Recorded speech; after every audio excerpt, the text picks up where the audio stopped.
Tribunal Regional Federal da 4ª Região, que julga os casos da Lava Jato em segunda instância, negou ontem seguimento a um habeas corpus impetrado pela defesa de Lula, que buscava reverter a decisão do juízo da 13ª Vara Federal de Curitiba de não ouvi-lo novamente na ação penal da Operação Lava Jato, referente a um terreno destinado para o Instituto Lula em São Paulo e um apartamento em São Bernardo do Campo. A decisão foi tomada pela 8ª turma de maneira unânime, ao negar provimento ao recurso de agravo regimental no processo.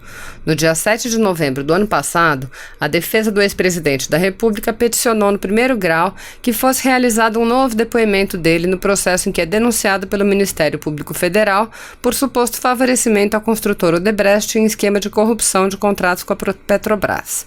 Segundo a acusação, em contrapartida pelos benefícios obtidos, a empresa teria pago propina ao político por meio de um terreno para abrigar o Instituto Lula na capital paulista e um apartamento na cidade de São Bernardo do Campo. A defesa sustentou que, com o afastamento do então juiz federal, titular da 13ª Vara Federal de Curitiba, Sérgio Moro, que conduziu a instrução da ação, haveria uma afronta ao princípio da identidade física do juiz, se o processo fosse sentenciado por outro magistrado.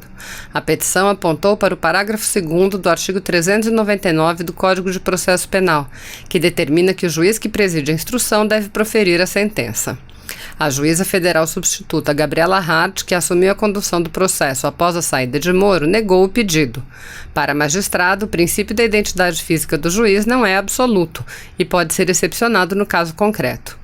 Contra esse indeferimento, Lula impetrou o habeas corpus junto ao Tribunal Federal da 4ª Região, buscando reverter a decisão. A defesa dele alegou que é imprescindível a realização de novo interrogatório pela autoridade judiciária que irá sentenciar o processo. Em 20 de novembro, de forma liminar, o relator dos processos relacionados à Lava Jato no tribunal, desembargador federal João Pedro Gebran Neto, negou provimento ao habeas corpus.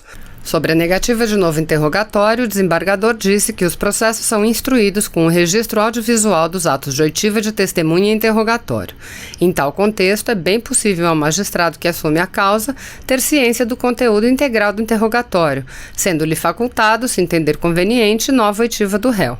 Ele também acrescentou que, de acordo com o disposto no Código de Processo Penal, o juiz é o destinatário da prova e pode recusar a realização das que se mostrarem irrelevantes, impertinentes ou protelatórias. Da decisão monocrática de Gebran, a defesa de Lula recorreu à 8ª turma da corte. Os advogados dele argumentaram a ilegalidade da decisão de primeiro grau, que violaria o contraditório, a ampla defesa e o devido processo legal. Reafirmaram também o cabimento de habeas corpus no caso, sob pena de gerar nulidade da sentença caso o pedido de novo interrogatório fosse rejeitado. O órgão colegiado, em sessão de julgamento desta última quarta-feira, negou provimento ao agravo regimental, impedindo o seguimento ao habeas corpus. Para o relator do recurso, o juiz federal convocado Danilo Pereira Júnior, que substitui Gebran em férias, não existem razões para modificar o entendimento registrado pelo desembargador, sobretudo porque em consonância com a melhor interpretação da norma e com a dominante jurisprudência deste tribunal. Pereira acrescentou que os temas sustentados pela defesa foram devidamente enfrentados e que não existe flagrante ilegalidade que justifique a concessão da ordem do habeas corpus. Ademais, sendo o juiz o destinatário da prova, o critério de apreciação do que seria útil ou não ao seu conhecimento afasta-se do escrutínio do tribunal, que neste momento deve apenas interferir se houver ilegalidade na condução do processo. Não é este, porém, o caso dos autos, ressaltou. Em seu voto, o magistrado reforçou que ao réu não é assegurado o interrogatório por sua própria conveniência, sem que existam razões que o próprio magistrado entender pertinentes. Não se ouvide que os depoimentos estão todos gravados em audiovisual e, portanto, acessíveis ao novo juiz que, se entender conveniente e necessário, poderá determinar a renovação do ato. Se você apoia Jair Bolsonaro, curta este vídeo. Manifeste a sua opinião e compartilhe para que a vontade do povo brasileiro seja conhecida. Inscreva-se no canal para ter acesso gratuito ao nosso conteúdo.